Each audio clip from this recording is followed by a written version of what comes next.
ఆనాడు నా దేవుని నిమిత్తం సిగ్గును అవమానమును లక్ష్య పెట్టక అన్నిటినీ ఆనందంతో సహించి విశ్వాసాన్ని కాపాడుకున్న పౌలు మహనీయునికి దేవుడిచ్చిన ఘనత అక్షయమైనది. అది ఇక్కడ ఉంది, రేపు అక్కడ కూడా ఉంది, అక్కడ ఉంది.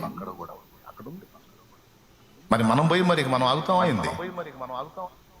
ఇక రేపు ఏసై రాకముందు పరదైసుకు పోతే గొడవ అక్కడ, పౌలు గారు ఎక్కడ అని చూడకుండా ఆగుతామా? నా దేవుడిచ్చే ఘనత అలా ఉంటుంది. నవ్వనిచ్చి నవ్వేవాళ్ళని నవ్వనిచ్చి ఎగతాళి చేసేవాళ్ళని చేయనిచ్చి ఒక్క కోటింగ్ ఇస్తే ఆ మూతులన్నీ వంకర్లు పోతాయి, మన తల పైకెత్తబడిద్ది. నవ్వే మూతులన్నీ వంకర్లు పోతాయి, హేళన అపహాస్యం చేసే మొఖాలన్నీ చిన్నపోతాయి. అవమానం పొందిన తన బిడ్డ తల నా దేవుడు ఎత్తుతాడులే, నువ్వు తల ఉంచుకునే అవసరం లేదు, నేనున్నా నీకు అంటాడు ఆయన. ఎందుకు తలదించావు? నేనున్నా నీకు, తలెత్తో.